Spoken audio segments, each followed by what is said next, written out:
Omusango gwawaabwa munnamawulire Andrew Lwanga eyakubibwa eyali omuduumizi wa Old Kampala Joram Mwesigye era n'aleetebwako obuvune obukyamukosa okutuusa nakati guzzeemu okuwulirwa leero.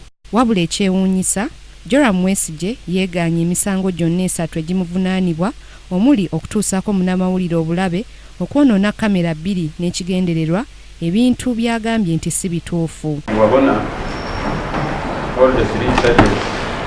Against me, of course, and I strongly deny it.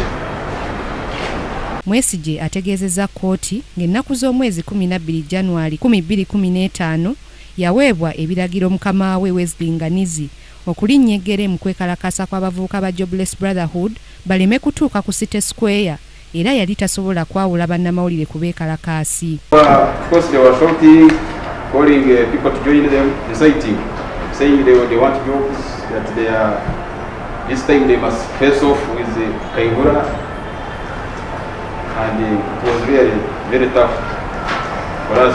And here he was with a few personnel. In the process, a scuffle ensued as we tried to disperse them.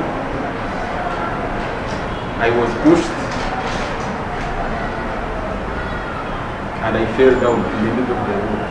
Mwesigye annyonnyodde kkooti nga bwe kyamubuukako bwe yatuuka ku mulimu n'awulira nti Lwanga yaddusiddwa mu ddwaliro e Mulago era nga yavuddeko kazaalabulwa.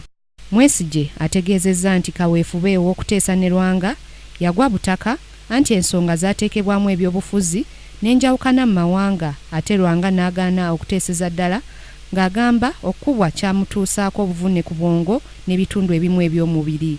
Of course, being the commander where that incident had happened, I was remorseful. I even tried to apologize to him on behalf of, but of course, keeping in mind that I'd wanted him to, that we cool down and we sit and we really, even these other journalists, majority of them are young, they don't know how to operate in such situations. They just put themselves, they mix up, others are being used. It was the beginning of campaigns. Omulamuzi Gladys Kamasanyu omusango agwongeddeyo okutuusa nga 5 January 2017. Grace Nantale Kakoza, Eka Cronald, KTV Amalindirire.